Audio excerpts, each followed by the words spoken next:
Breaking news है। खैरपुर मावा से शेयर कई पिया बागड़ी बिरादरी की बिन धुरियुनि में मामूली गाल तां झेड़ो थियो आहे। 6 ॼणा सख्त ज़ख्मी थिया आहिनि। ज़ख्मी थियलनि में नैना, शबनम, राधा, परतू ऐं सोनू बागड़ी समेत 6 ॼणा शामिल आहिनि, जिन खे सिविल अस्पताल मुंतकिल कयो वियो आहे। खैरपुर मां ख़बर आहे जिथे बागड़ी बिरादरी जी बिन धुरियुनि में मामूली गाल तां झेड़ो थियो आहे। 6 ॼणा सख्त ज़ख्मी थी पिया।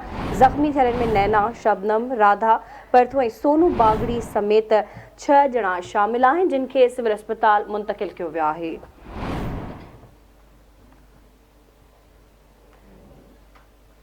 अहम ख़बर वां ॾियूं पिया। खैरपुर मां बागड़ी बिरादरी जी बिन धुरियुनि में मामूली गाल तां झेड़ो थियो आहे, जंहिंमें 6 ॼणा सख्त ज़ख्मी थिया आहिनि।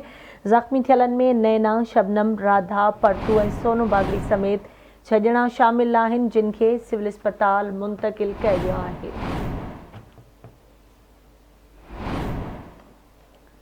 खैरपुर मां ख़बर आहे जिथे बागड़ी बिरादरी जी बिन धुरियुनि में मामूली गाल तां झेड़ो थियो आहे। 6 ॼणा सख्त ज़ख्मी थी पिया। ज़ख्मी थियलनि में नैना, शबनम, राधा ऐं सोनू बागड़ी समेत 6 ॼणा शामिल आहिनि। तफ़सील मालूम कंदासीं। असां सां लाइन ते मौजूद आहे खैरपुर मां आवाज़ न्यूज़ रिपोर्टर शकील जावरी।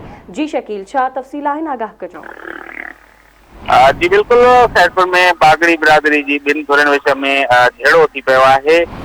झेड़े में डंडा सरोटा लॻण करे बिन औरतुनि समेत 6 ॼणा ज़ख्मी थी पिया आहिनि। ज़ख्मियुनि खे सिविल अस्पताल खैरपुर मुंतकिल कयो वियो आहे। उन हवाले सां पुलिस जो चवणु आहे त बागड़ी बिरादरी जी बिन धुरियुनि में मामूली ॻाल्हि तां झेड़ो थियो। झेड़े में जेको आहे बिन औरतुनि समेत 6 ॼणा ज़ख्मी थिया आहिनि। ज़ख्मियुनि में राजू, गेड़वाणी, नैना, शबनम, राधा, पिरतू, सोनू बागड़ी शामिल आहिनि, जिन जो सिविल अस्पताल खैरपुर जी एमरजेंसी में इलाज जारी आहे।